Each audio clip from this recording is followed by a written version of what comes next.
Saya tak pernah bertemu langsung dengan Buya Yahya, juga tak pernah bertemu langsung dengan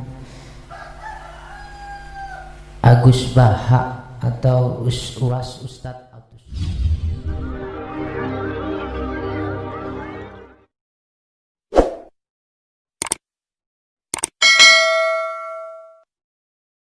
Alhamdulillahilladzi bi ni'matihi tatimmus sholihat. Assalatu wassalamu ala sayyidis sadat wa ala alihi wa ashabihi ahlil fadaili wal karamat. Subhanaka la ilma lana illa ma 'allamtana innaka antal alimul hakim. Rabbi shrah li sadri wa yassir li amri wahlul 'uqdatam min lisani yafqahu qawli, amma ba'du.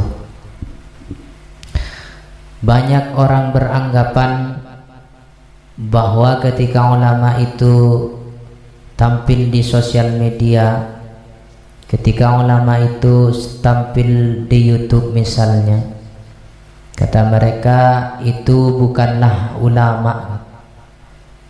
Kata mereka itu hanyalah ulama-ulamaan, ulama yang kurang keramat atau tak perlu diikuti fatwanya.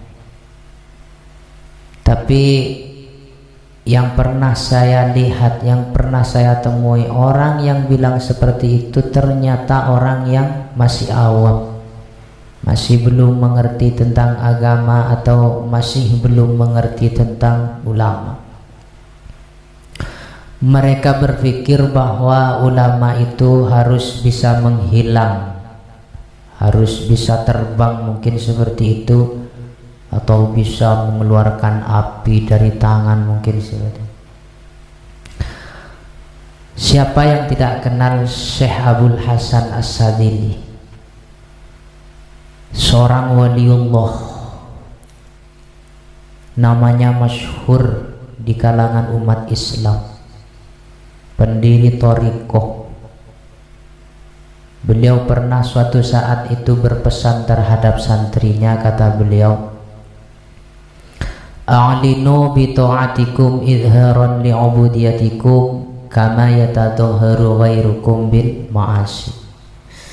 Kata beliau, a'linu, publikasikanlah atau tampakkanlah ketaatanmu, tampakkanlah ketaatanmu biar orang tahu ibadahmu, tampakkanlah ketaatanmu biar orang tahu ibadahmu. Jangan kalah dengan golongan ahli maksiat yang selalu mempamerkan kemaksiatan mereka, yang selalu mempublikasikan kemaksiatan mereka, atau selalu mengupload sesuatu yang buruk baik di sosial media. Misal zaman sekarang ini, itu kata Syekh Abul Hasan As-Sadili, bahwa tampakkan ketaatanmu biar orang lain tahu ibadahmu. Jangan kalah dengan golongan ahli maksiat yang selalu mempamerkan kemaksiatan mereka, yang selalu menampakkan kemaksiatan mereka secara terang-terang. Pada era zaman ini tidak bisa kita pungkiri bahwa kecanggihan teknologi itu amat luar biasa. Kecanggihan teknologi itu luar biasa. Maka jika seandainya sosial media atau YouTube, Facebook dan lain sebagainya, seandainya sosial media itu hanya dijadikan sesuatu yang tidak bermanfaat, atau mengupload sesuatu yang tidak baik, mengupload sesuatu yang tidak mendidik, mengupload sesuatu yang buruk, misalnya, maka ketika keburukan itu sudah berkuasa, sehingga menjadi biasa, maka mau tidak mau kebanyakan orang akan selalu mengikutinya. Mayoritas orang akan selalu mengikuti. Karena kenapa? Karena keburukan sudah menjadi mayoritas, sehingga akan mengalahkan sebuah kebaikan yang hanya minoritas. sebuah kebaikan yang hanya minoritas terkalahkan oleh keburukan yang menjadi mayoritas. Sehingga suatu saat apabila ada ulama, ada ustadz atau guru ke murid itu memberikan nasihat, tidak menutup kemungkinan guru memberikan nasihat atau ulama akan memberikan nasihat kepada orang lain.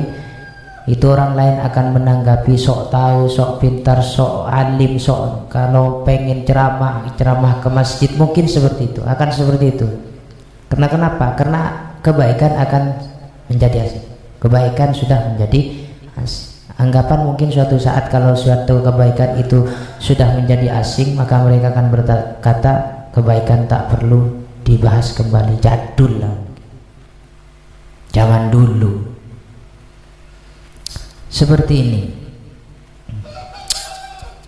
Saya tak pernah bertemu langsung dengan Buya Yahya, juga tak pernah bertemu langsung dengan Agus Baha atau UAS Ustadz Abdus Somad. Tapi alhamdulillah saya hampir setiap malam tuh ikuti kajiannya, ikuti tausiahnya, hampir setiap malam saya ikuti kajian beliau. Meskipun bagi saya sendiri agak rumit, agak sulit, karena kampung saya itu sulit dijangkau oleh sinyal internet. Jadi kesulitan, sehingga apabila saya ingin mengikuti kajian beliau di dalam YouTube, itu saya harus pergi ke suatu tempat yang kira-kira di situ banyak sinyal internet. Dari rumah kira-kira 6 km, tapi hampir setiap malam saya ke tempat itu. Sehingga kata teman saya itu, Khalis ini pergi ke sini 3 sampai paham apa BAB. BAB itu maksudnya Buya Yahya atau BAB Ustadz Abdus Somad, terus Agus Baha itu. Kata mereka BAB. Sampai jam 2 malam kadang saya tak tidur, hanya mengikuti tausiahnya beliau di dalam YouTube. Rasanya bagaimana? Kata Ustadz Abdus Somad, rasa itu tak bisa diungkapkan dengan kata-kata. Kata-kata habis untuk mewakili rasa. Tapi rasa saya, salah satu dari perasaan saya ingin bertemu dengan beliau, ingin memandang wajah beliau, ingin ngaji di hadapan beliau. Tapi belum Allah memberikan takdir untuk saya bertemu. Mungkin suatu saat, mungkin, amin. Dan saya itu pengagum beliau, luar biasa beliau, cerdas, apalagi itu ramah seperti Buya Yahya, senyumnya sangat luar biasa. Itu timbulnya dari perasaan hati. Kenapa? Perasaan apa? Perasaan kagum, perasaan senang sekali melihat beliau. Itu saya tak pernah bertemu dengan beliau, hanya melihat di YouTube saja. Ada keinginan luar biasa ingin bertemu, sekaligus minta ijazah. Walaupun saya hanya ngaji di dalam YouTube itu, mudah-mudahan beliau mengakui saya sebagai santrinya, memberikan ijazah dalam kajian tersebut. Sehingga kata orang, khutmah sofa da'ma kadar, ambillah yang baik dan buanglah yang buruk. Kata Bang Haji Romai Rama, apa yang datang dari barat jangan asal telan saja, buang yang buruk, ambil yang baik dan campakkan yang buruk. Seperti itu.